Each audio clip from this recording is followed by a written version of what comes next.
166쪽. 사실은 이제 아주 귀한 책이거든요. 아주 귀한 책이고, 제가 이제 텍스트를 읽고 들어가기 전에 자꾸 이제 이런 설명을 좀 드리는 거는, 일단 여러분들께서 그래도 삼위일체를 우리가 듣는 게 어떤 의미고, 또 삼위일체에 대해서 알아가는 것이 우리의 영적 또 구원, 또 우리의 삶 이런 것에 그것이 어떤 영향을 미치는가, 우리가 이런 걸 생각해 보면서 이제 글을 읽어야 되겠죠, 그렇죠? 그냥 이렇게 무슨 기계처럼 줄줄줄 읽는다고 해서 우리가 그거를 이렇게 이해를 하고 이렇게 되는 건 아니잖아요. 그래서 저는 우리가 이런 삼위일체론을, 특히 어거스틴과 같은 이런 위대한 하나님의 말씀의 종이잖아요. 이런 분들이 하나님께 받은 은혜를 가지고 이런 글을 썼단 말이에요, 당시에. 사실은 이제 번역이 영역에서 또다시 또 한역으로 이렇게 라틴어역에서 영역으로 또 영역에서 한역으로 이렇게 건너오는 과정 속에 사실은 많이 좀 이렇게 흐트러진 건 사실이에요. 흐트러진 건 사실인데, 그렇다고 해서 이렇게 그분들이 없는 말을 집어넣는 건 아니잖아요. 번역하신 분들이. 자기들 나름대로는 영역자들은 또 이렇게 또 신학적으로 또 신앙적으로 또 나름대로 이제 그 의미들을 넣어서 또 번역을 했을 것이고, 또 그걸 또 한역으로 또 이렇게 옮겼을 때는 또 거기서 또 오는 여러 가지 이제 한계, 또 어떤 부족함, 우리가 그런 건 알고 봐야 돼요. 알고.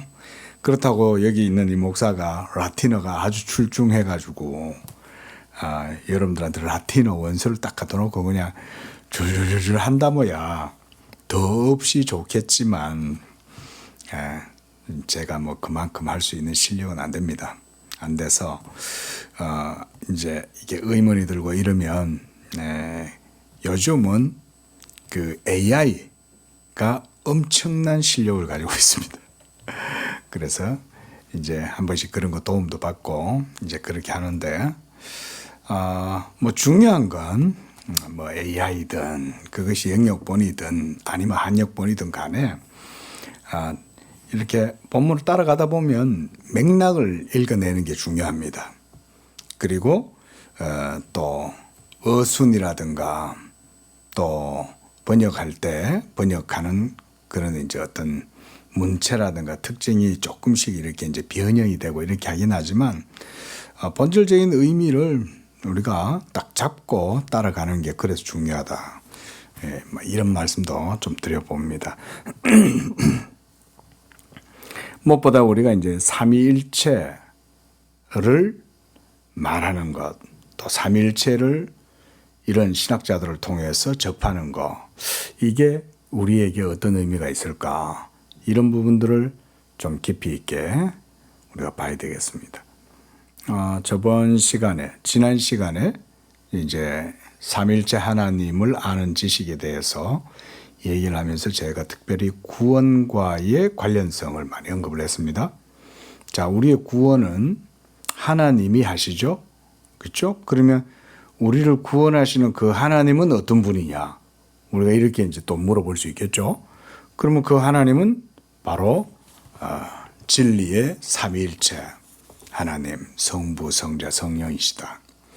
그리고 그 삼위일체께서 우리를 구원하실 때 그 하나님의 구속 역사, 경륜, 섭리 이런 것들이 바로 성부와 성자와 성령의 한 본질 안에서 삼위가 경륜적으로 하나님의 존재론적 질서를 따라 이루신다.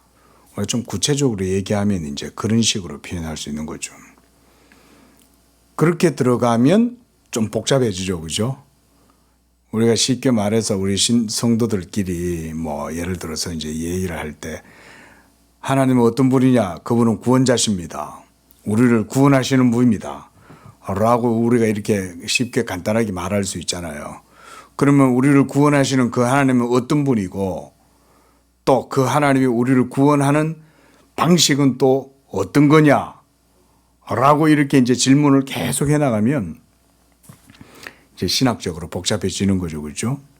삼위일체가 계시고 또 예수 그리스도의 말씀으로 우리의 구속의 역사를 행하고 이루시고 그 예수 그리스도의 진리의 말씀을 통해서 하나님의 삼위되심이 온전하게 드러나고 그래서 그 로고스 말씀을 통해서 우리의 구원이 이루어지고 그것이 진리로 말미암는 구원이고 또 예수 그리스도가 우리의 의가 되어 주시기 위해서 그래서 영원한 말씀이 성육신 하셔야 되고 이제 이런 식의 그래서 이런 걸 이제 공부를 하시면 그런 거에 대한 여러분들이 약간 신학적 그런 사유를 좀 하셔야 돼요. 이제 우리가 왜 이런 책을 하는 이유는 또 그런 이유도 있잖아요. 그렇죠? 예전에 삼일체에 대해서 이렇게 안 들었을 때는 그냥 하나님은 나를 구원하시는 분입니다. 하나님이 계십니다. 하나님은 내 아버지십니다. 하나님은 우리 안에 오셔서 성령님으로 계십니다. 뭐 이런 정도의 얘기는 우리가 그래도 어느 정도 다 하죠. 다 하지만 보다 더 깊이 있게 하나님 그분 자신의 삼위일체 되심을 통해서 우리에 대한 하나님의 구원의 역사가 어떻게 이루어지느냐 이런 것들을 이제 제가 서두에 이런 말씀 드리는 건 지금 이런 말씀들을 여러분들이 이 책을 읽어가면서 하나하나 이렇게 곱씹어 보시라는 거예요. 그래야 우리가 이 삼위일체론 이런 책을 읽은 유익이 있잖아요. 그러니까 뭐 이거 책 이거 한 권 읽었다 이러고 그냥 끝나는 거는 뭐 우리가 그런 걸 뭐 별로 의미가 있다고 생각지 않잖아요. 그렇죠? 자, 그러니까 삼위일체를 생각했을 때는 항상 좀 그런 생각을 좀 하시라. 저는 이런 얘기를 해드리는 게 의미가 있다고 봅니다. 그래, 우리가 구원이라고 해봅시다. 구원은 우리의 힘으로 하는 게 아니잖아요. 그죠? 특히 우리 정통 개혁주의, 개신교는 분명히 구원은 하나님, 그분의 주권, 의지, 그렇죠? 하나님의 기쁘신 뜻, 또 그분의 주권, 또 그분의 능력. 뭐 우리가 이런 걸 진리라고 한번 해봅시다. 이런 것들을. 그 진리로 말미암아 우리가 구원받잖아요. 그게 하나님의 진리죠. 사람의 힘으로는 안 되잖아요. 예? 그러니까 오로지 하나님 그분 자신의 진리인데 그러면 폰티오스 필라토가 예수님께 묻잖아요. 진리가 무엇이냐 이렇게 묻잖아요. 그 진리가 우리를 구원한단 말이에요.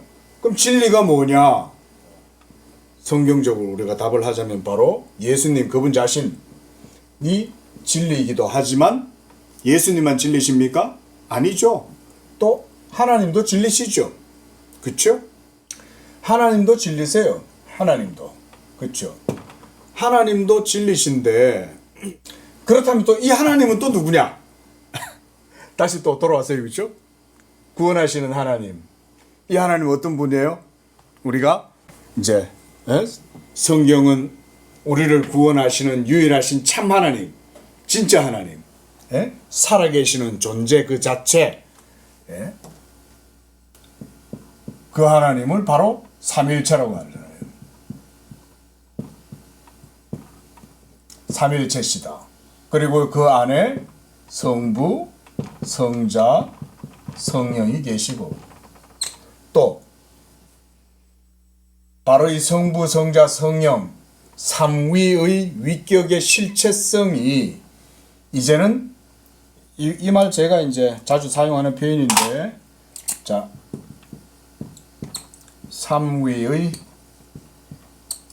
위격적 실체성 위격의 해도 됩니다.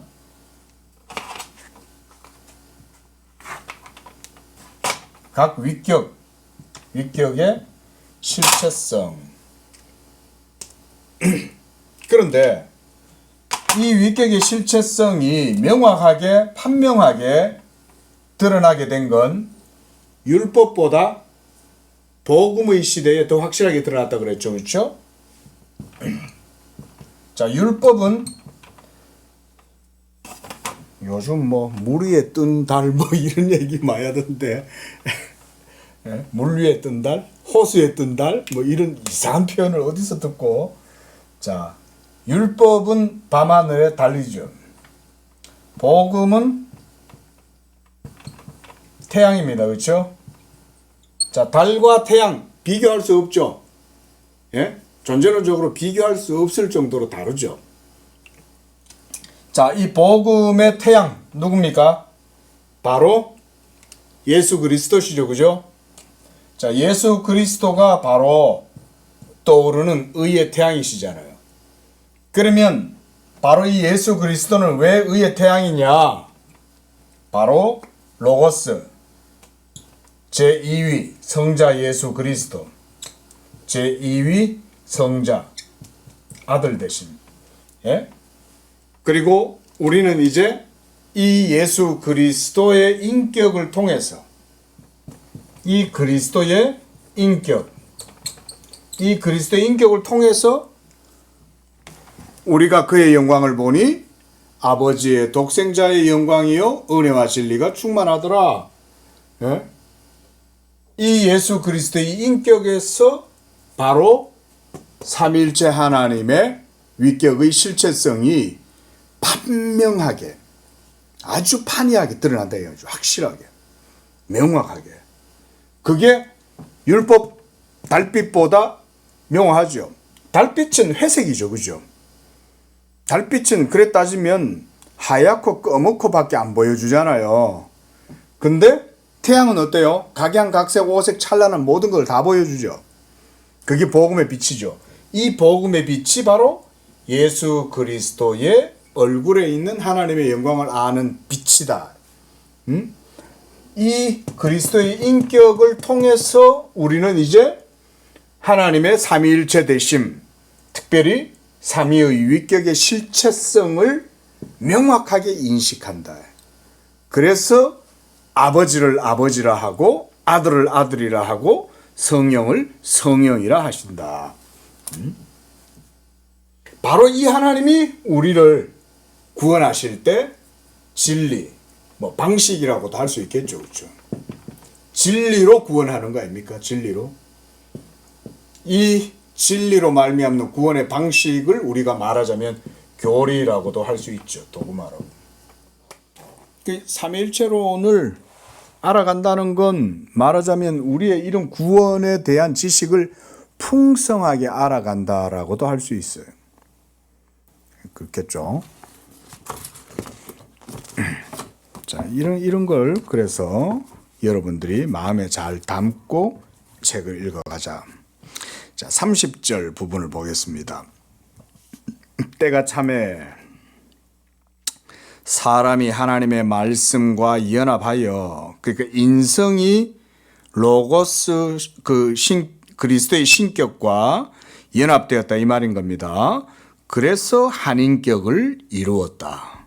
이런 건 그야말로 기독론적 표현이죠. 그죠? 그러니까 신성과 인성이 연합하여 한 인격을 이루었다. 이런 것들은 말 그대로 뭐 칼케돈 신조나 이런 데 보면 그대로 표현되어 있죠. 아타나시우스 신조 읽어봤어요? 네, 아타나시우스 신조 한번 보세요. 거기에서 하는 얘기가 다 이런 거예요. 우리가 요한복음 1장 14절에 말씀이 육신이 되었다 그러잖아요. 그렇죠? 네, 자, 그런 얘기입니다. 그래서 하나님의 아들이 사람의 아들들을 위해 사람의 아들이 되려고 여자에게 지음을 받아 세상에 파견되셨다. 여자에게서 지음을 받았다는 말은 이제 마리아의 태중에서 몸을 지음 받았다 이런 말이겠죠. 그래서 이분을 미리 알리기 위해 천사적 본성이 구약 시대 때는 그를 보일 수 있었지만 아직은 구약 시대 때는 그의 인격이 판명하게 선명하게 드러나지는 않았다. 예, 그런 의미예요. 구약시대 때는 그냥 그림자 또는 표징, 표적 이런 걸 통해서 그냥 보여주는 거예요. 구약은 그런 겁니다. 근데 그 예를 들어서 요단강에서 많은 기적이 나타나잖아요. 그 누구죠? 아람 나라 군대 장관 나아만이 이제 요단강에서 7번 씻을 때 거기에서 났잖아요. 그렇죠? 그러면 왜 그게 요단강에서 그런 일이 났을까? 또 생각을 좀 해보면 좋겠어요. 그 엘리사가 뭐라고 그래요? 사환한테 시키죠. 뭐 그래 따지면 국빈이잖아요. 국빈. 예? 아람 왕의 친서를 들고 온갖 모든 선물을 들고는 찾아온 그 나라의 군대 장관이면 엄청나게 높은 지위를 가진 사람인데 왕의 친서를 가지고 왔는데 예? 그런 사람을 말이야 문 밖에서 그냥 집에 들어오지도 못하게 하고 냉대하면서 들어올 거 없어 그냥 요단강 가서 씻어 이랬단 말이에요. 그래가지고 요단강 가서 씻었는데 깨끗하게 나와버렸죠. 도대체 요단강이 뭐길래 거기에서 그런 일이 일어났겠냐는 거예요. 여러분 잘 생각해 보세요. 그 군대 장관 나만 말처럼 아이 우리 아람에 가면 어디 뭐 멋진 강 없는 줄 알아? 우리 아람에도 가면은 바르발 강 멋진 데 있어. 이러면서 막 그 투덜투덜 대잖아요. 그 요단강은 그래 따지면 뭐 그렇게 대단하고 뭐 아주 화려하고 이런 강도 아니에요. 근데 거기 가서 그냥 7번 씻었더니 나와버린 거죠. 자, 그게 뭘 보여주는 걸까요? 나중에 요단강에 누가 와서 거기서 세례를 받아요? 하나님의 영원한 말씀이 거기 와서 세례를 받잖아요. 그러니까 그렇게 보면 해석학적으로 이렇게 스펙트럼이 열리는 거예요. 그죠? 예? 이미 예수님이 오시기 이전에 오래전이었을지라도 그 요단강엔 하나님의 약속이 있는 거예요, 벌써. 그리고 수백 년이 지나서 이제 예수 그리스도가 거기에서 세례를 받으실 때 성령이 임하고 그리고 온 인류의 죄가 그리스도에게 다 덮어 씌워지잖아요. 여러분 그런 세례를 받으신다는 말은 여러분 십자가에서만 예수님이 죄를 덮어 씌우는 게 아니에요. 그게 제가 이제 예전에 우리 강해하면서도 잠깐 언급을 얘기를 했는데 예수님이 요단강에서 세례를 받으셨을 때는 그 세례는 원래 죄인이 받잖아요. 그렇죠? 죄인이 받는데 왜 예수님이 세례를 받으시냐? 우리의 죄를 예수님한테 뒤집어 씌우는 거예요. 그래서 그걸 다 뒤집어 쓰고 예수님이 공생의 사역을 시작하시는 거예요. 그러니까 예수님의 사역의 의미 자체가 우리를 위한 생애였다. 이렇게 이해하면 되는 거죠. 근데 바로 그 영원한 말씀이 오셔서 세례받는 그 장소가 그런 신성한 역사, 표적이 있는 곳인데 거기에 이 나아만이 치료를 받은 거죠. 그뿐 아니죠. 엘리야가 거기서 승천을 하죠. 그리고 요단강이 갈라지죠. 이 요단강은 보통 강이 아니에요. 근데 요단강이 대단한 강입니까? 아니죠. 그 요단강의 표적을 통해서 역할이 중요한 거죠. 그 역할, 표적을 드러낸다. 뭐? 예수 그리스도. 그러니까 그 요단강에 온갖 모든 기적이 일어나는 거예요. 자, 이런 게 바로 그리스도의 인격이 그렇게 나타난다. 자, 21장 봅니다. 성령이 감각에 나타나심과 삼위일체 신의 공동 영원성에 대하여 여기까지 한 말과 앞으로 할 말. 자, 이제 4권 마무리가 되어 가는 거예요. 지금 21장이 이제 끝부분입니다. 4권에. 자, 그래서 지금까지 했던 얘기를 어떻게 보면 조금 정리하는 차원에서 언급을 하는 겁니다. 그러나 성령이 감각적으로 나타나신 것에 대해 예컨대 비둘기 또는 불의 혀 같은 모양 뭐 이런 식으로, 즉 그때에 순종하게 된 그런 비둘기나 불과 같은 피조물들의 현상 또는 일시적 운동, 그런 어떤 형태, 이런 것들로 성령의 본체가 성부와 성자와 함께 공통적으로 영원하고 불변하다는 것이 계시되었고, 그러니까 성령은 비둘기도 아니고 성령은 불도 아니시잖아요. 그렇죠? 우리가 지난 시간에도 봤어요. 그렇죠? 비둘기처럼 이렇게 말씀했지 성령이 비둘기다 이렇게 말하지 않았죠. 또 불의 혀 같은 것이 그랬죠. 그러면 성령은 불은 아니지만 불이라고 하는 이미지나 그런 형태, 사물의 형태를 통해서 성령 하나님의 위격을 드러내 보였다 이 말이죠. 그러나 그 피조물은 말씀이 육신이 된 것과 달라서 성령과 결합해서 한 인격을 이루지는 않았다. 이거 이해됩니까? 자, 보면 여기서도 그 피조물이란 요 앞에서 이제 불, 그 다음에 비둘기, 이런 게 성령과 위격의 연합을 이룬 건 아니잖아요. 그죠? 그런데 예수님의 몸 인성과 신성은 어때요? 위격의 연합을 이루었죠. 그렇죠? 거의 지금 어거스틴이 그 얘기하고 있는 겁니다. 자, 우리 이거 지난주에 봤구나. 자, 그 다음 밑에 문단도 봅시다. 자, 성부와 성자와 성령은 본질이 동일하므로 창조주 하나님 곧 전능하신 삼위일체 신으로서 분리할 수 없이 일체로서 역사하신다. 그 밑에 줄, 그러나 이 점을 본질이 다른 피조물로, 특히 물질적인 피조물로 분리할 수 없이 나타낼 수는 없다. 그래서 성부, 성자, 성령이라고 우리의 음성으로 부를 때에 우리는 시간적 간격을 두지 않을 수 없고 그 간격을 그 이름의 음절들이 채운다. 재미있는 표현입니다. 자, 뭔 말이냐면 이런 말이에요. 자, 제가 여기서 여러분들께 성부와 성자와 성령 이러면 어때요? 순서대로 말하죠. 그죠? 그러면 시간이 얼마 걸렸어요? 한 4초 정도, 5초 정도 걸렸나요?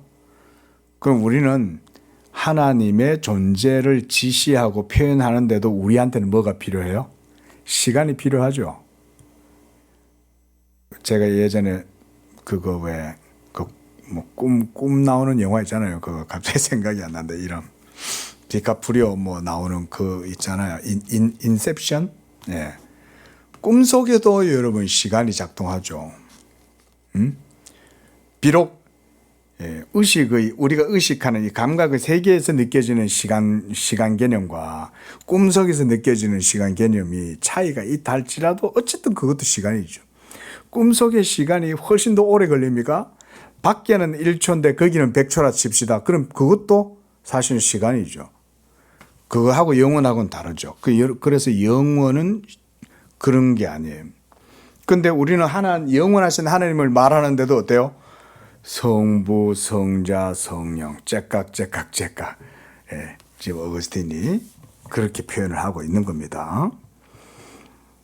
그러니까 우리는 하나님의 존재에 대해서 말을 할지라도 이런 식으로 묘사할 수밖에 없고 이런 식으로밖에 표현할 수 없지만 하나님께는 시간이 적용돼요, 안 돼요? 하나님께는 시간이 적용되지 않죠. 할 수도 없죠. 그분은 존재 자체인데 영원은 시간하고 상관없어요. 또 무한도 아니에요. 하나님은 아예 무한이나 시간 자체가 그분하고 상관없어요. 심지어 순간도 아니다. 제가 그렇게 말씀드렸죠. 그래서 인식론적으로 자꾸 순간조차 거기에도 뭔가 있을 것처럼 생각하면 안 된다. 예? 그래서 거기에 뭔가 해석을 해가지고 순간 속에 뭐가 있는 듯이 그런 식으로 해석하는 것도 오류다 이 말이에요. 하나님은 무한도 아니고 순간도 아니에요. 하나님은 그런 어떤 사물의 질서나 어떤 법칙이나 또는 표현에서 자유하시는 분이에요. 그 위에 계셔요. 그죠? 우리는 2000년 전 그러면 까마득하게 2000년을 또 올리잖아요. 근데 2000년 전의 하나님은 지금의 하나님과 그때나 조금의 변화도 없어요. 하나님은 회전하는 그림자도 없다 그랬잖아요. 그러면 약간 감이 오십니까? 하나님의 영원성이? 그래도 잘 이해하기 어려워요. 우리는 영원조차도 머릿속에서 생각하잖아요. 우리는. 그러니까 근데 어때요? 여러분, 우리가 그런 사유의 틀에서 벗어나라 이 말인 거예요.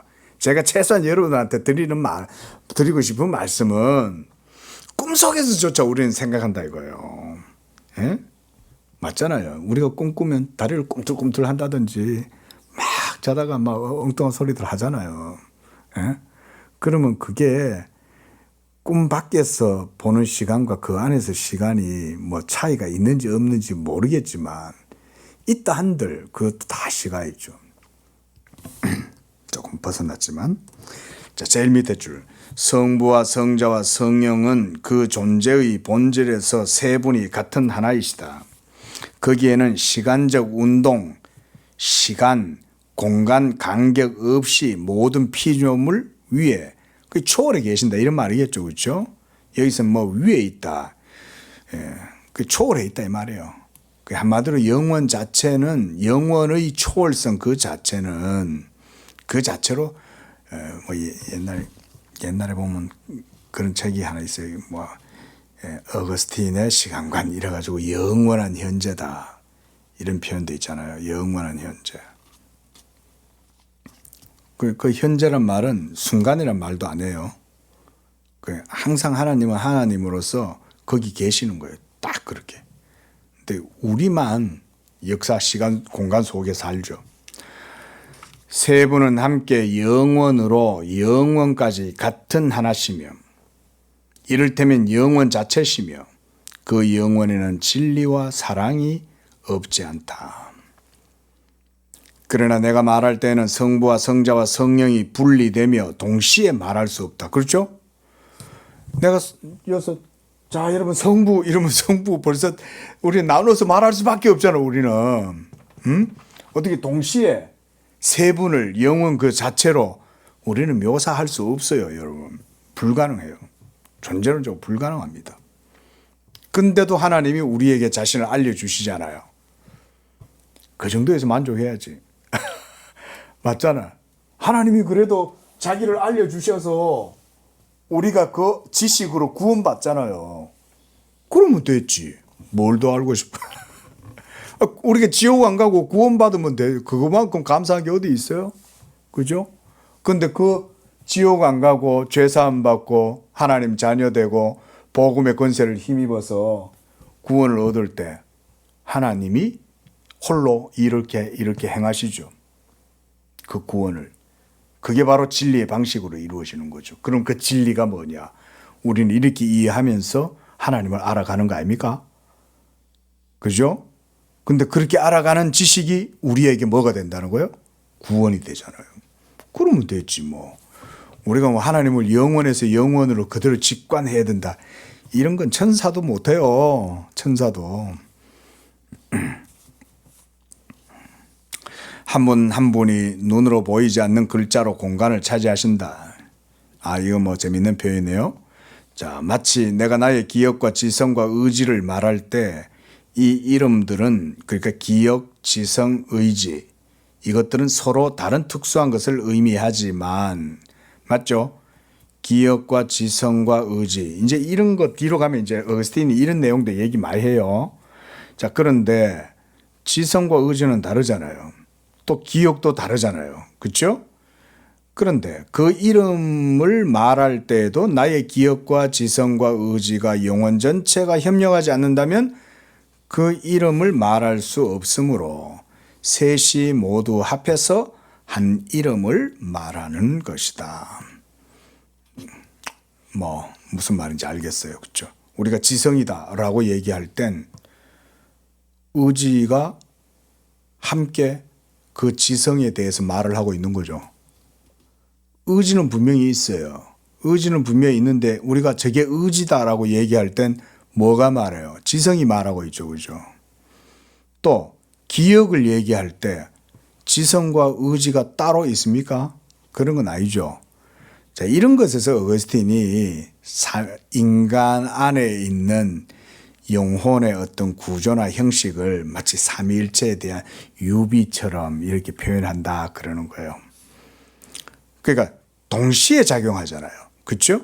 기억과 의지와 지성이 동시에 작용해서 한 인격을 이루고 그 다음에 우리가 뭘 얘기해요? 기억도 말하고 지성도 말하고 감정도 말하고 이렇게 하잖아요. 예, 지금 이제 쉽게 말하면 비유로 설명을 하는 거예요. 이렇게 비교해 보면 우리는 삼위일체 신은 분리됨 없는 하나이시지만 보이는 피조물의 형태를 통해 분리되어 계시될 수 있다는 것과 마치 불과 비둘기 같이 이런 식으로 그럴 수 있는 것 같이 성부, 성자, 성령을 각각 특유하게 계시한다고 하는 이 모든 일도 그 하나하나에서 삼위일체 신이 분리되지 않으면서도 한 위격 안에서 한 존재 안에서 역사하신다는 것을 어느 정도는 알 수 있다.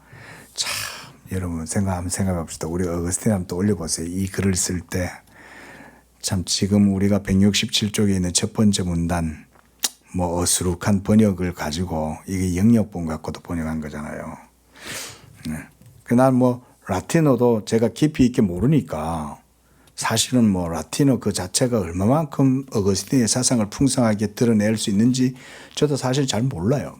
내가 뭐 라틴어에 아주 해박하면 그런 것까지도 제가 여러분들한테 소개해 드릴 수 있겠지만 그러나 뭐 그런 걸 떠나서 그거 어떻게 보면 뭐 번역을 해놨으니까 이런 것만 봐도 이것만으로도 사실 대단하잖아요. 그죠?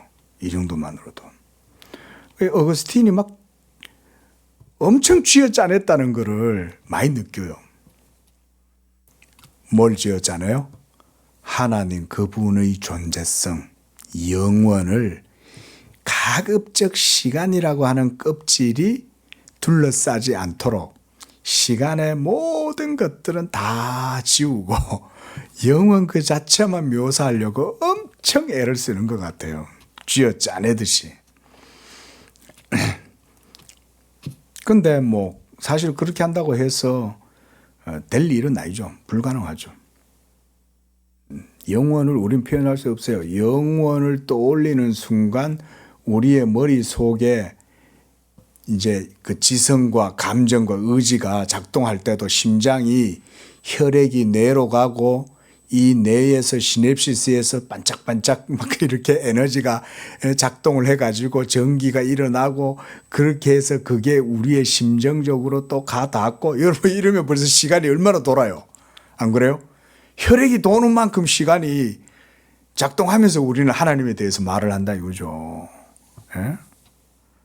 불가능하죠. 근데 딱 하나밖에 없어요. 하나님을 하나님이라고 인식하고 고백하고 딱 지시할 수 있는 방법은 예수 그리스도의 인격을 통해서만 그게 가능해요. 예수 그리스도의 계시, 그리스도 예수를 아는 지식이 아니고서는 하나님의 영원성에 대해서 말할 수 없어요. 예수 모르고 영원에 대해서 말한다. 다 거짓말이에요. 전부 거짓말이에요. 아무리 무슨 뭐 화려한 언변으로 기가 막힌 무슨 형이상학적 개념을 들이밀어 가지고 멋지게 표현해도 절대 못해요. 다 거짓말이에요. 철학도 거짓말이에요. 그래 따지면. 오직 하나님이 우리에게 자기를 알려주시기를 기뻐해서 나타내 보이신 진리, 바로 예수 그리스도. 이 예수 그리스도를 아는 지식으로만이 이 삼위일체에 대해서 온전하게 알 수 있다. 31절입니다. 하나님의 말씀이 성육신 하시기 전에 이 일을 예시하는 음성이나 보이는 형태들이 있었는데 그것은 어떻게 지어졌냐고 내게 묻는다면 나는 하나님이 그 천사들을 시켜서 하신 일이라고 대답한다. 나는 이 점을 성경의 증언들로 충분히 설명했다고 생각한다. 그러니까 구약시대 때, 그렇죠? 우리가 이건 앞에서 봤어요. 그렇죠? 제가 이건 더 이상 안 할게요. 구약시대 때 하나님의 음성, 또는 보이는 천사들의 형태, 주의 사자의 형태, 또 그 외에 여러 가지 형태들이 있었잖아요. 자, 그런데 성육신 자체는 어떻게 이루어졌느냐고 묻는다면 나는 하나님의 말씀 자체가 육신이 되셨다. 즉, 사람이 되셨다고 말한다. 그러나 말씀은 사람으로 변하신 것이 아니다. 이런 게 중요하죠. 우리가 이제 기독론에서 주로 이런 얘기를 많이 합니다. 기독론 이러면 크리스톨로지, 그래서 그리스도론이잖아요. 기독론이라 그래요. 일반적으로 기독론. 간단하게 기독론이라는 게 먼저는 그리스도의 인격이죠. 그러면 이 그리스도론은 먼저는 제2위 말씀이죠. 로고스, 그렇죠? 자, 그리고 이 말씀 신성, 이 그리스도의 신성이 그 다음에 육체가 되신 거죠. 자, 육체가 되셨을 때 인성이죠. 그래서 이 신성과 인성이 연합되죠. 연합되었을 때 이게 바로 그리스도의 인격이죠. 인격입니다. 그래서 신성은 신성이에요. 인성은 인성이에요. 그러나 인격은 아니에요. 하지만 신성과 인성이 연합되었을 때 그걸 우리가 그리스도의 인격이라고 그러는 거예요. 그래서 이 한 인격 안에 두 성품, 신성과 인성이 어떻게 되어 있다? 연합되어 있다. 그러니까 이렇게 연합되어져 있기 때문에 신성이 육신이 된 게 아닙니다. 지금 어거스틴이 그 얘기 한 거죠. 이거 중요해서 제가 언급 드리는 거예요. 신성은 인성이 되신 게 아니라 신성이 인성을 취하시는 거예요. 그래서 우리가 인격을 취하신 게 아니다 이렇게 말해요. 자, 잘 들어보세요. 자, 인격을 취하신 게 되면 안 됩니다. 그렇죠? 인격을 취하신 게 아니고 신성이 인성을 취하시는 거예요. 그래서 신성과 인성이 한 인격으로 연합하는 거예요. 이게 위격의 연합이에요. 그래서 인격을 취했다라고 하면 안 됩니다. 인격을 취한 게 아니라 인성을 취하신 거예요. 그런 의미로 지금 여기서 얘기를 했다. 그 다음, 그러니까 말씀은 사람으로 변하신 게 아니라는 거죠. 그렇지 않고 지어진 사람 안에 하나님의 말씀과 사람의 육신뿐 아니라 인간의 이성적인 영혼도 있다. 그렇죠? 이 얘기가 바로 그 얘기예요. 자, 인성은 영혼이 있어요, 없어요? 인성은 영혼이 있죠. 여러분한테 영혼이 있어요, 없어요? 영혼이 있죠. 예수님이 돌아가셨을 때 십자가에서 운명하실 때 그 영혼이 떠나셨다 그랬죠. 그러니까 인성이기 때문에 영혼이 떠나는 거예요. 예. 여러분 어떤 분들은요, 이게 이제 기독론을 잘 모르는 분들은 예수님의 신성이 예수님의 영혼이다 이렇게 생각하는 건 오류예요. 그거는요 잘못된 신학적으로 오류입니다. 계속 그렇게 주장하면 이단돼요. 그게 아닙니다. 신성은 영혼이 없어요. 신성은 신성이에요. 예? 신격이에요. 가테드. 신격이에요. 그냥. 그리고 인성은 인간의 모든 존재적 성품을 다 가지고 있어요. 그래서 영혼도 갖고 계시는 거예요. 그래서 그의 영혼이 떠나심으로써 사망하시는 거예요. 십자가에서. 그죠? 지금 여기 그 얘기입니다. 보면 지어진 그 인성 안에는 하나님의 말씀과 사람의 육신만 아니라 인간의 이성적 영혼도 있었다. 이 말은 인성의 영혼을 얘기하는 거예요. 예. 그래서 이 전체를 하나님 때문에 하나님이라 부르고 사람 때문에 사람이라 부른다. 그래서 우리가 예수님은 참 사람이시고 참 하나님이시다. 우리가 이렇게 이제 고백을 할 수밖에 없는 거죠. 예? 이해되시죠? 예수님은 참 하나님, 참 사람이시다. 참 사람인 것은 왜 예수님이 참 사람이에요? 몸에 어떤 피지컬한 육체만 있는 게 아니라 그 육체 안에는 영혼도 있는데 그 영혼은 신성이다, 인성이다? 인성이다. 신성이라 그러면 이제 이단됩니다. 예, 이런 게 기독론은 이제 이런 얘기를 하는 거예요. 이게 기독론이에요. 자, 그래서 이 점을 이해하기 어려우면 그 마음은 믿음으로 정화되어야 한다. 뭔 말이냐면 좀 믿음의 눈을 열고 바르게 봐라 이 말인 거죠. 믿음이 없으니 이런 기독론의 경건의 신비를 깨닫지를 못하는 거예요. 자, 넘어갑시다. 그 밑에 문단, 말씀이 성육신한 후에 하나님의 음성이 어떻게 지어졌고 성령을 계시하는 물질적 형태가 어떻게 지어졌느냐 말한다면 나는 그 현상들은 피조물을 수단으로 삼아 나타내신 것이라고 의심하지 않는다. 자, 168쪽입니다. 첫 번째 줄, 그리고 이때에 그것이 한 인격을 이룬 것이 아니라 하나님이 알리실 필요가 있다고 판단하신 것을 알리는 사명만을 위한 것이었는지 이런 것들을 알기 어렵다.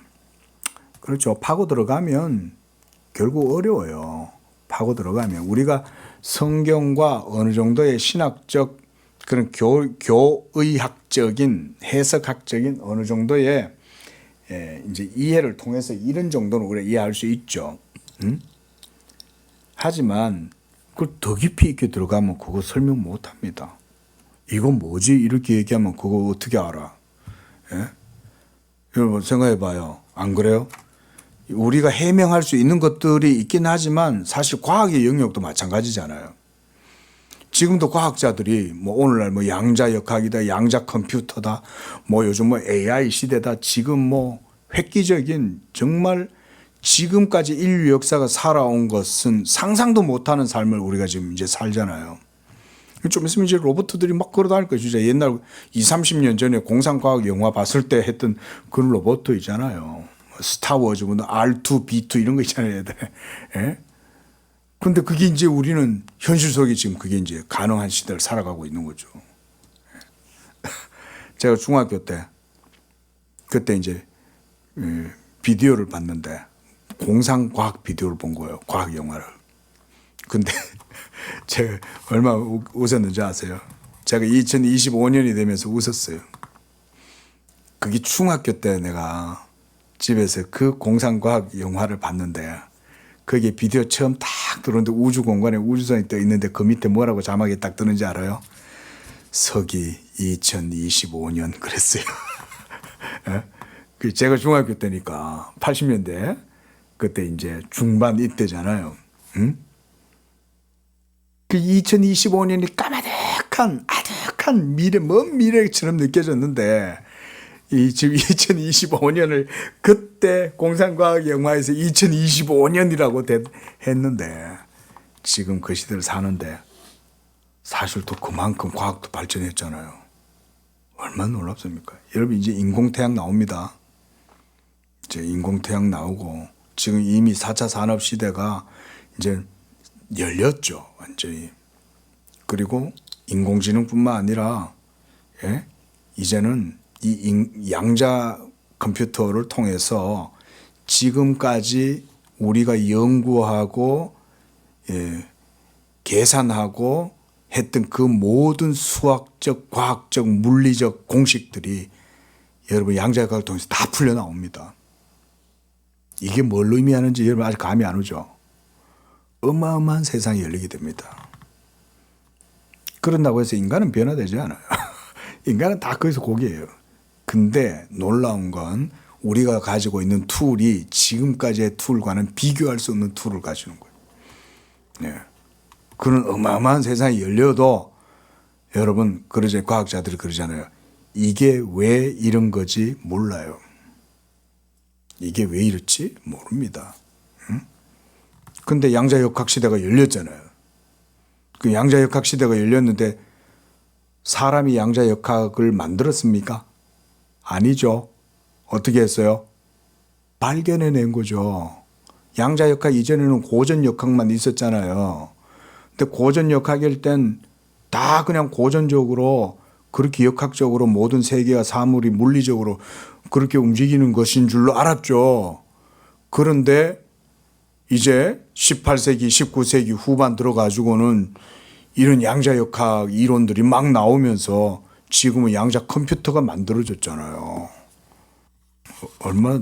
근데 그 양자역학적 퀀텀 피직스의 세계가 있었던 거죠. 우리가 몰랐을 뿐인 거지. 그러면 사람들이 이제 세계관이 바뀌겠죠. 고전 역학에 익숙해져 있고 모든 사물들이 눈에 만만하게 보였던 세계가 아니라는 걸 밝히는 거잖아요. 야, 이런 이 플라스틱 하나를 이루고 있는 분자 하나조차도 그 속에 어마어마한 신적 지혜가 있다는 걸 이제서야 어렴풋하게 보는 거죠.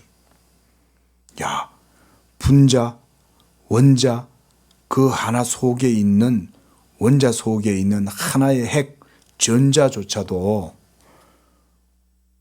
신적 지혜와 영광과 능력을 보여주는구나. 이제서야 어렴풋하게 눈치채는 거지. 지금은 그 정도 단계까지 왔다. 저는 개인적으로 그렇게 생각해요.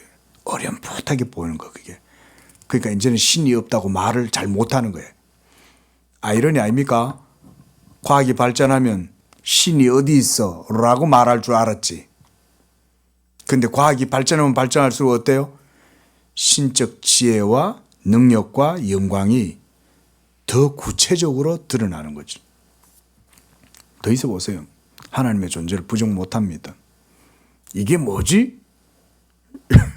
아무도 설명 못하지. 그때 이제 목사가 이제 힘을 발휘하는 하는 거지. 이제 알겠어? 이래서 이제 목사가 하나님 말씀을 봐봐. 믿음으로 모든 세계가 하나님의 말씀으로 지어준 줄 안다 그랬어. 그 신성은 그 원자 핵 속에 있는 중성자, 양성자, 음커크, 다음커크, 그런 중성 미자 그런 것들은 다 예수 그리스도의 지혜와 인격을 보여주는 거야. 이렇게 얘기하면 이제 알란지 모르겠어요. 여러분 신학이 그러니까 그 가치가 사라지지 않죠. 양자역학 물리학이 양자 컴퓨터가 일어나고 뭐 온 세계가 그런 체계로 다시금 재편된다 해도 여러분 하나님의 신적 지혜와 영광 이런 거 안 없어져요, 여러분. 그게 말씀의 지혜죠.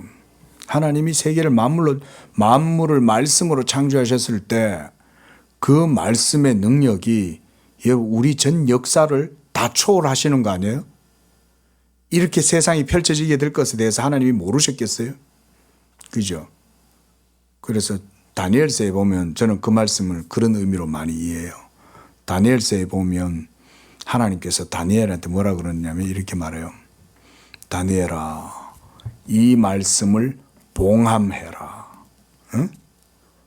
장차 온 세계 사람들이 빠르게 왕래하고 지식이 더해질 거다 그래요. 빠르게 왕래한다. 지금 뭐 광케이블로 온 세계가 네트워크로 전부 다 실시간으로 전 세계 모든 걸 다 볼 뿐만 아니라 이제 여러분 또 두고 보세요. 또 뭐 하이퍼루프도 만든대잖아요. 인프라가 여러분 과학이 발전하면 인프라도 발전합니다. 원래 소프트웨어가 발전하려면 하드웨어가 발전해야 되고 하드웨어가 발전하면 소프트웨어가 발전합니다. 근데 이 두 개는 결국은 같이 가면서 발전해요.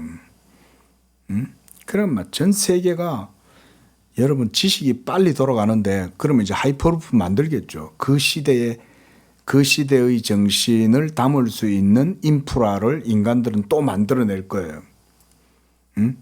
그리고 거기에 맞는 부가가치 산업도 형성될 거고.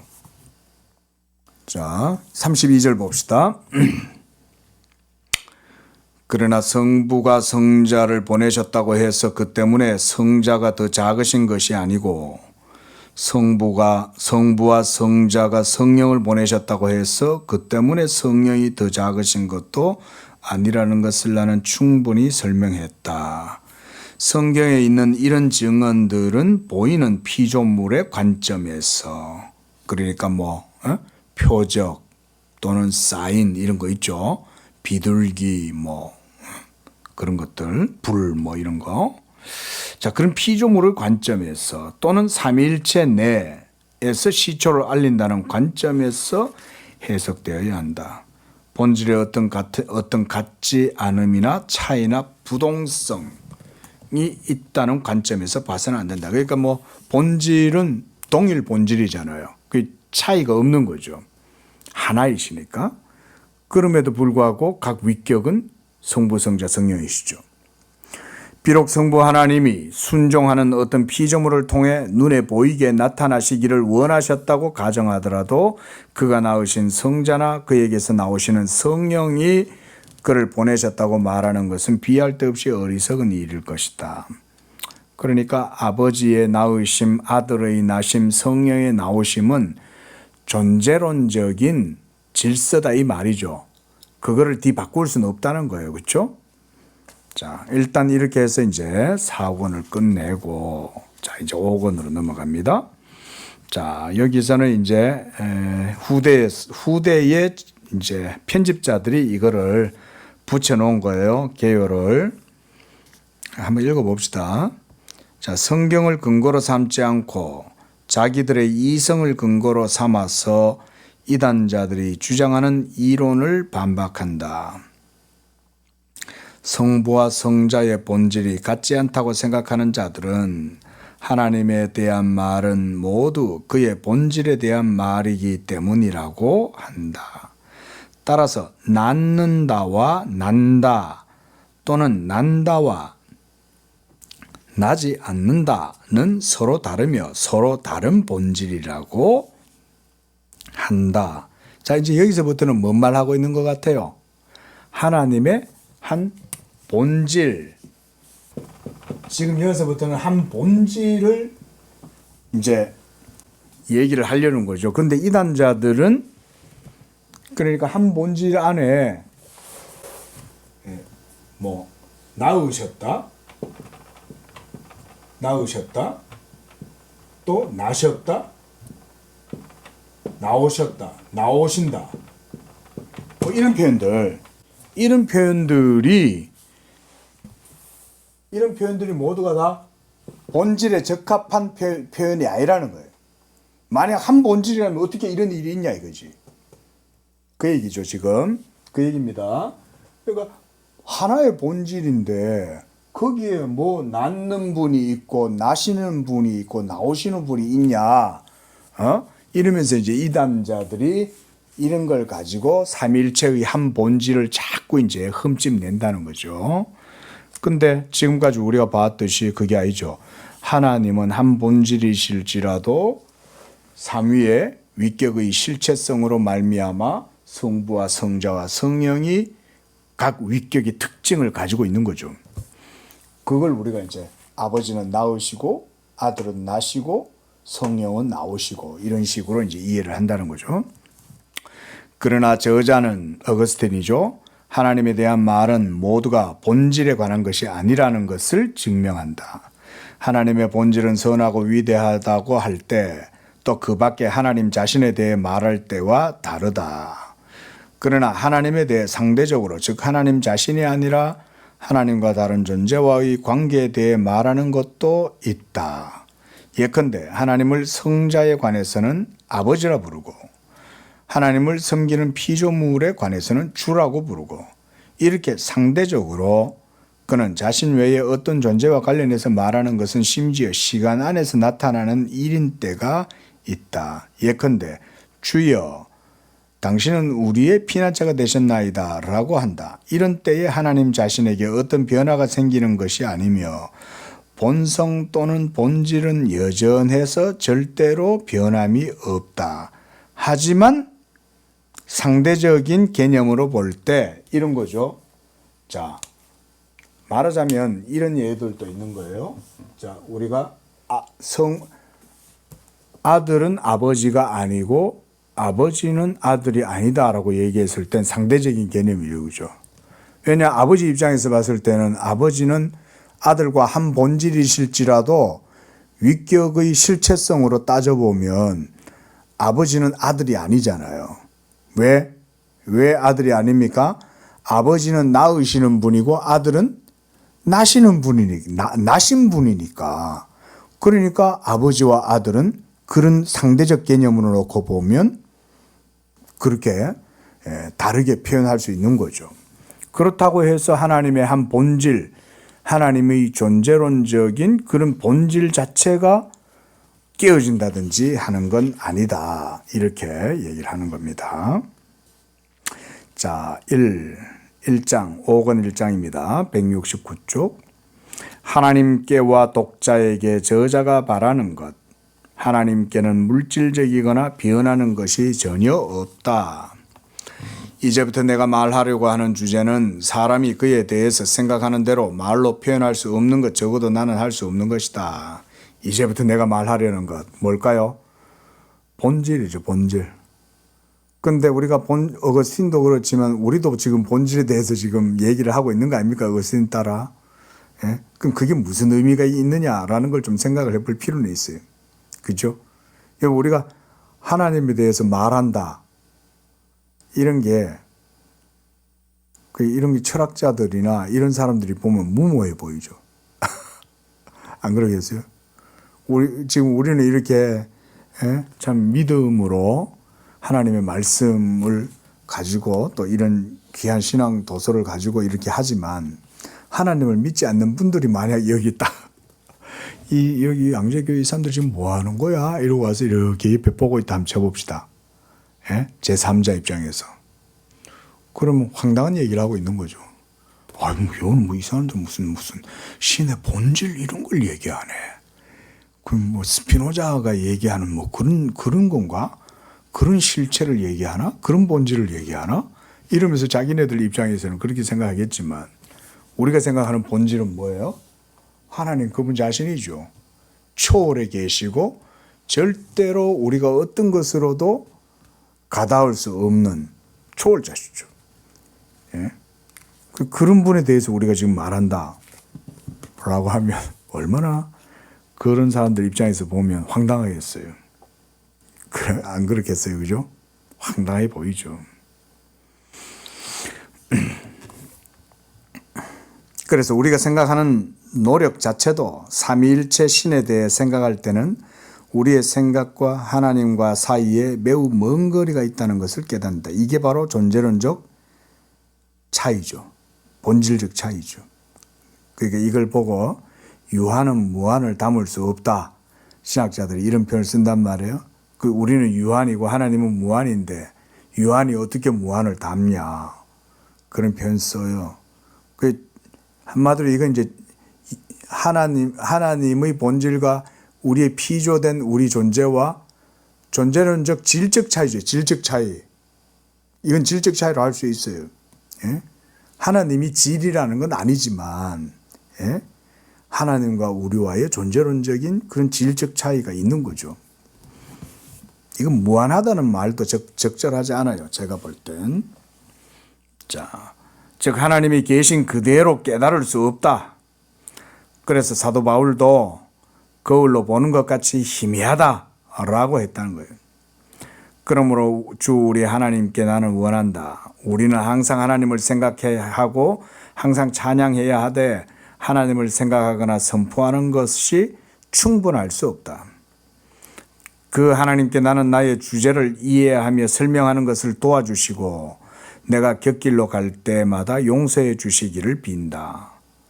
나는 나의 의도뿐 아니라 나의 무력함을 생각한다. 나는 또 독자들에게 용서를 빈다. 내가 원하는 대로 말하지 못하는 것을 볼 때 그들이 나보다 문제를 더 잘 파악하든지 내가 하는 말이 모호해서 이해하지 못할 때 나를 용서하시라. 내 편에서도 그들이 민첩하지 못해 이해하지 못할 때에 그들을 용서할 것이다. 예, 어거스틴 보면 아주 친절해요. 이런 말까지 하는 거 보면. 그죠?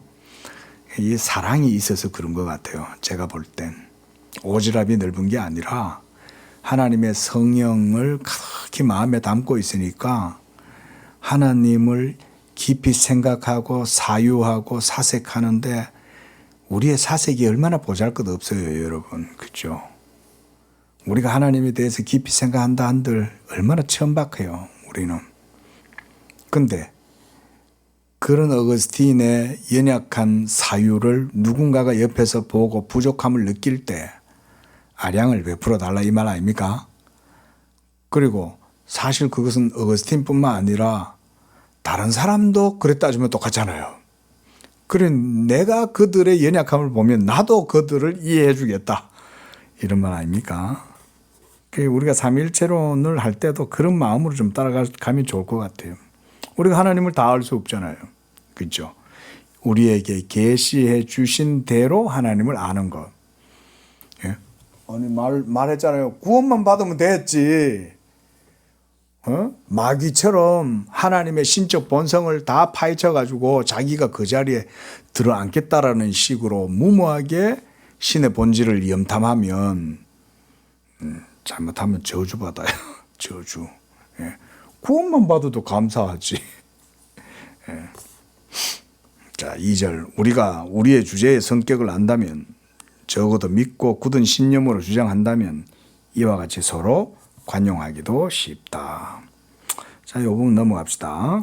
고자 1밑에서 둘째 줄. 우리의 본성에는 우리의 지성보다 더 나은 것이 없고 우리 마음에는 물론 이런 것들이 하나도 없다. 우리는 그 지성으로 우리의 능력을 따라 지혜를 파악한다. 그러므로 우리 자신의 가장 좋은 부분에 없는 것을 우리 자신의 가장 좋은 부분보다 훨씬 나은 존재에서 찾으려고 하지 말아야 한다.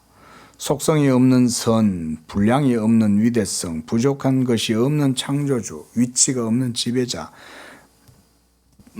만물을 가짐 없이 만물을 유지하시는 분, 바로 하나님 그분 자신이죠.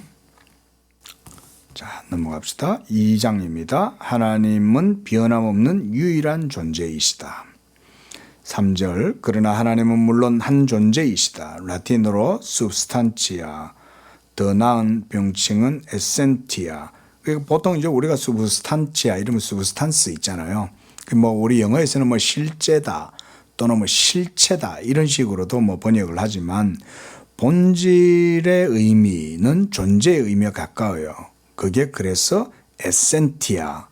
요 에센티아를 그 옆에 헬라어로 우시아 해놨죠. 요 헬라어로는 우시아가 본질이에요. 본질. 그리고 에센티아 이것도 본질이죠. 그리고 해당 용어다. 이런 정도로 여러분 생각을 해놓으세요. 앞으로 자주 보는 용어니까요. 에센티아와 우시아 본질에 있어서 같다 이 말입니다. 용어가 3절 밑에 3장 넘어갑니다. 아리우스파가 이제 요서 이제 요 아까 딴지 그거는 그 이단들이 바로 아리우스 얘기하는 거죠. 아리우스. 자, 아리우스가 낮다와 나지 않았다는 말들을 근거로 주장하는 이단설 반박. 그러면 이제 우리의 믿음에 반대하는 자들에 답하겠다. 어떤 172조 어떤 사물은 우리가 생각으로 이해하는 대로 말로 설명할 수 없고 그 실상대로 이해할 수도 없다. 이런 사물에 관해서 우리는 믿음의 원수들에게 대답하겠다. 아리우스파가 정통신앙에 반대하는 점이 많지만 특히 중요한 주장이 있다. 본 밑에 줄. 그들은 하나님에 대해 말하거나 생각하는 것은 우연에 관한 것이 아니라 본질에 관한 것이라고 한다. 따라서 나지 않는다는 성부의 본질에 대한 말이고 난다는 성자의 본질에 대한 말이다. 그런데 나지 않는다와 난다는 두 가지 서로 다른 일이다. 자, 그렇긴 하죠. 그죠? 다른 일이긴 하잖아요. 예? 나지 않는다 하고 난다는 서로 다른 일인데 그렇기 때문에 성부와 성자 사이에는 본질에 있어서 차이가 있는 거 아니냐라고 주장한다는 거예요. 자, 어때요? 일면 이래 들으면 논리적인 것 같죠? 그렇잖아요? 자, 여기서 우리가 한 가지 배워야 되고 유념해야 될 게 있어요. 이게 여러분 삼위일체를 이해할 때 가장 걸림돌이 뭔지 아세요? 이성이에요. 이성. 자, 우리 이성을 이루면 이성을 다른 식으로 표현해 보면 논리라고 할 수 있겠죠. 논리. 로직. 그런데 여러분, 이 이성이나 논리는 철학도 여기에 해당되죠. 철학도. 자, 존재론적으로 비교할 수 있어요, 없어요? 하나님의 존재성과 인간의 이성이나 논리, 이 비교할 수 있습니까? 왜 비교할 수 없죠? 하나님은 창조주시고 인간의 이성은 피조성을 가졌잖아요. 그죠? 그런데 인간은 자기네들의 이성과 논리로 생각하면서 그게 다라고 생각하는 거예요. 우리 세상 말로 이런 말을 우화적으로 표현하는 게 있죠. 뭔 말인지 아세요? 우물 안에 개구리. 우물 안에 개구리는 자기가 온 우주를 다 안다고 생각하고 있죠. 뭘로? 이걸로. 왜냐하면 이 이성은 너무나 논리적이거든. 응? 대표적으로 우리가 아는 스피노자 같은 사람들. 엄청나게 깊은 그런 지적 통찰을 가지고 있죠. 근데 그런 논리로 자기가 살아가고 있는 우물을 벗어날 수 있을까요? 못 벗어났죠. 근데 그 우물은 누가 만들었어요? 하나님이 만들었잖아요. 그 우물은 하나님이 만들었잖아요. 근데 그 우물을 만드신 하나님을 우물 안에 개구리가 이해하겠다고 할 수 없죠. 그래서 그 밑에 봅시다. 만일 하나님에 대한 말이 그의 본질에 대한 것이라면 나는 아버지와 하나이다 라는 말씀도 하나님의 본질에 해당한다. 그렇죠. 그러므로 성부와 성자는 한 본질이시다. 만일 이 말씀이 본질에 대한 것이 아니라면 하나님이 본질이 아닌 말을 하신 것이고 따라서 나지 않는다와 난다를 본질에 관한 말이라고 해석해야 되는 것도 아니죠. 아주 간단하게 응수를 했습니다. 맞죠? 성경 본문에서는 예수님이 아버지와 나는 하나이니라 그랬잖아요. 그때 그 하나는 존재론적으로 동일 본질이다 이 말이잖아요. 그런데 여기서 나지 않는다와 난다 이런 표현이 이런 식으로 사용된다 할지라도 상대적 개념으로 사용되었다. 아버지는 낳으셨지만 아들은 낳지 않으시잖아요. 또 아들은 낳으셨지만 아버지는 낳으시지 않으시고 낳으셨잖아요.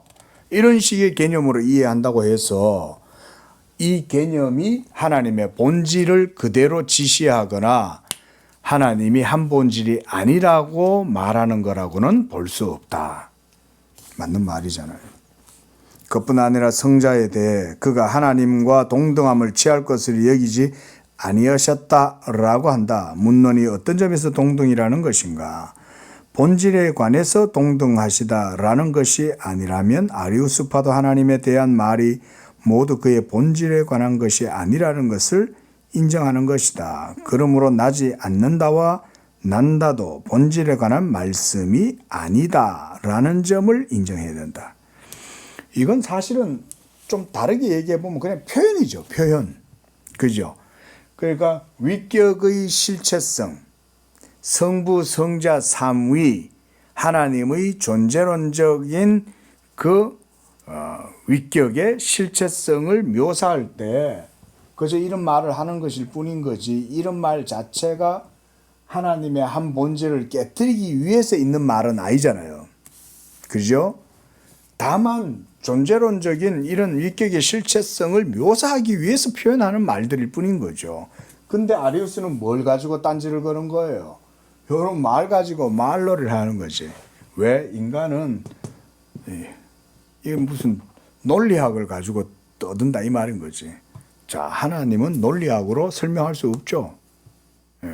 말씀드렸듯. 그래서 자, 그것도 넘어가고요. 자, 4장도 우리가 그냥 넘어가겠습니다. 이런 정도는 그냥 읽어보셔도 될 것 같아요. 자, 5장입니다. 173쪽. 하나님에 대한 말은 우연성에 대한 것이 아니라 본질과 관계에 대한 것이다. 맞죠? 방금 제가 요 말씀드렸어요. 그렇죠? 하나님의 한 본질 안에 있는 위격의 실체성들에 대한 지시. 그래서 위격의 실체성을 갖고 있는데 성부가 성자가 아니고 성자는 성령이 아니고 성령은 성부와 성자가 아니고 아버지는 낳으셨고 아들은 낳지 않으시고 나셨고 또한 아버지는 나지 않으시고 낳으시고 이런 표현들이 여러분 그렇게 말을 한다고 해서 그 자체가 무슨 본질성을 서브스탄티아를 훼손시키거나 또는 그것을 무너뜨리거나 이러진 않죠. 그렇죠? 자, 우리 오늘은 여기까지만 합시다. 그 뒤에 있는 보니까 이단들의 트집이다. 이제 이건 다 그런 얘기니까 크게 중요하진 않고요. 자, 여기까지 하고 다음 주에 또 보겠습니다. 거룩하시고 자비로우신 하나님, 우리에게 하나님을 알게 하사 하나님을 아버지라 부르며 나의 주 나의 하나님이라 부르며 또한 한 주 예수 그리스도로 말미암아 이와 같은 복음의 권세를 허락하여 주셔서 하나님의 자녀가 되게 하시고 그 가운데 하나님을 이와 같이 삼위일체론적으로 온전히 알아갈 수 있는 그런 진리와 생명과 구원의 은혜를 주시니 감사합니다. 하나님 아버지여, 우리가 이 진리이신 삼일체 하나님의 한 본질을 우리가 이 말씀들을 배워가는 과정 속에 더욱 깊이 정관할 수 있도록 도와주시고 예수 그리스도의 인격에서 빛나는 하나님을 아는 영광의 그 빛을 우리가 온전히 바르게 정관함으로써 삼일체 하나님께 합당한 영광을 돌리고 무엇보다 하나님 한 분으로 말미암는 구원의 은혜를 풍성하게 누리며 하나님과 더욱 깊이 있는 친밀감을 누리는 그런 우리 성도들의 삶이 되게 도와주시옵소서. 예수님의 이름으로 기도합니다. 아멘.